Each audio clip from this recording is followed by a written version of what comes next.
நானும் தொடர்ந்து ஒவ்வொரு மேடையிலும் நம்முடைய சாதனைகள் டேட்டாவோடு சொல்லிக்கிட்டு இருக்கிறேன். செஞ்சதை கூட நம்மால முழுசா சொல்ல முடியல. அந்த அளவுக்கு ஒரு மிகப்பெரிய பட்டியல் இருக்கு.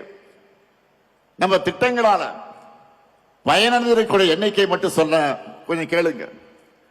கலைஞர் மகளிர் உரிமை தொகை 1,31,00,000 பேர். காலை உணவு திட்டம் 19,34,000 குழந்தைகள். புதுமை பெண் திட்டம் 6,95,000 மாணவிகள்.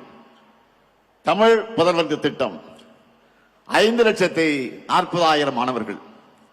நான் முதல்வன் திட்டம் 49,90,000 பயிற்சி சான்றிதழ்கள். விடியல் பயணம் திட்டம் 910 கோடி பயணங்கள்.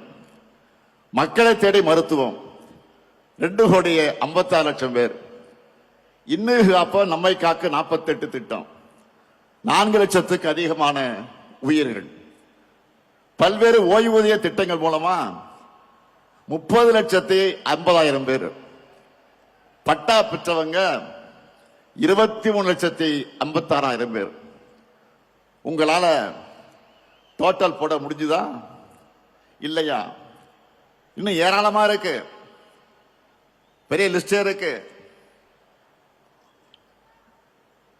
ஆனா அதையெல்லாம் நீங்க டோட்டல் போட்டு மக்கள் கிட்ட சொல்லணும். இப்ப தெரியுதா ஏன் நான் அடிக்கடி வெல்வோம் 200 வெல்வோம் 200 சொல்றேன்னு? இவ்வளவு செஞ்சிருக்கிறோம். 200 தொகுதி உறுதியா இல்லையா? கேட்கல. உறுதியா இல்லையா? 200 தொகுதி உறுதியா இல்லையா? மகிழ்ச்சி. நீங்க பிரச்சாரத்துக்கு போறப்போ மக்கள் யாரை கேட்டீங்கனாலும் அவங்க நம்ம அரசோட திட்டங்கள்ல பயனடைஞ்சக்கூடியவங்களா இருப்பாங்க. நம்ம அரசின் திட்டங்களோட பயனாளிகள் வாக்களிச்சாலே போதும். நாம தான் ஃபுல் ஸ்வீப்ல போனோம், முழு வெற்றி அடைவோம். கவலைப்படாதீங்க. அதான் இப்படி சொன்ன புரியுதா உங்களுக்கு? அதை உறுதி செய்ய வேண்டியதுதான் உங்களுடைய பணி. இதே திருச்சி சிறகனூர்ல 5 ஆண்டுகளுக்கு முன்னாடி நான் சொன்ன வாக்குறுதிகளை நிறைவேற்றி காட்டிட்டு இன்றைக்கு மக்கள் முன்னாடி தெம்பா நம்பிக்கையா நிக்கிறேன். அடுத்து விரைவில் விரிவான தேர்தல் அறிக்கை தங்கை கனிமொழி தலைமையில தயாராகி கொண்டிருக்கிறது. விரைவில் அது வெளியிட போறோம். சமீபமா கவனிச்சீங்களா? மற்ற அரசியல் கட்சிகள் எல்லாம் ஏதோ இன்ஸ்டால்மெண்ட்ல தேர்தல் அறிக்கையை வெளியிட்டு இருக்காங்க. அதுல என்ன அறிவிக்கிறாங்க? நம்முடைய திராவிட மாடல் சார்பில் நாம் நிறைவேற்றி கொண்டிருக்கக்கூடிய திட்டங்களை டாப் அப் பண்ணி அப்படியே காப்பி எடுத்து அறிவிக்கிறாங்க. அவ்வளவுதான். ஏன்னா அவங்களுக்கும் வேற வழி இல்லை. நம்ம ஆட்சியில நிறைவேற்றிருக்கக்கூடிய திட்டங்களை இனி யாராலும் மாற்ற முடியாது, எவராலும் நிறுத்த முடியாது. யோசிச்சு பாருங்க. நாம வழங்குகிற மகளிர் உரிமை தொகையை யாராலும் நிறுத்த முடியுமா? முடியவே முடியாது. அப்படி அவங்க நினைச்சால அவங்க வீட்டு பெண்களை அவங்களுக்கு கட்சிக்கு ஓட்டு போட மாட்டாங்க, வீட்டை விட்டு வெளில அனுப்பிச்சிடுவாங்க. அதனாலதான் இப்ப அதிகப்படுத்தி அறிவிக்கிறாங்க. அடுத்து பள்ளி குழந்தைகளுக்கான காலை உணவு திட்டத்தை யாராவது கை வைக்க முடியுமா? சொல்லுங்க, முடியுமா?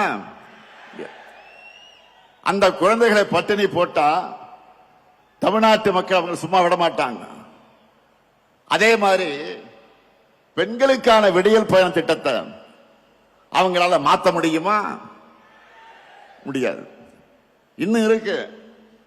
உயர்கல்விக்கு உறுதுணையா இருக்கிற புதுமை பெண் திட்டம், தமிழ் புதல்வன் திட்டம், நான் முதல்வன் திட்டம், இதையெல்லாம் தடுக்கவோ நிறுத்தவோ எந்த கட்சியாவது யோசிக்க முடியுமா?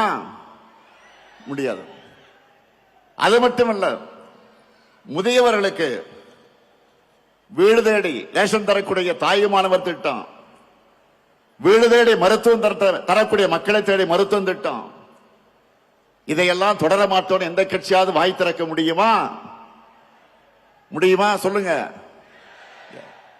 இப்படி எவராலும் மாற்ற முடியாத திட்டங்கள் தான் இந்த முத்துவேல் கருணாநிதி ஸ்டாலினுடைய திட்டங்கள்.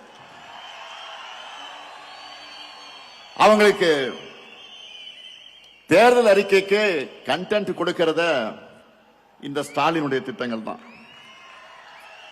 அதனால்தான் உறுதியோடு சொல்றேன், இந்த திட்டங்கள் தமிழ்நாட்டில் இருக்கிற வரைக்கும் இந்த முத்துவேல் கருணாநிதி ஸ்டாலின் தான் தமிழ்நாட்டை ஆளுவான்.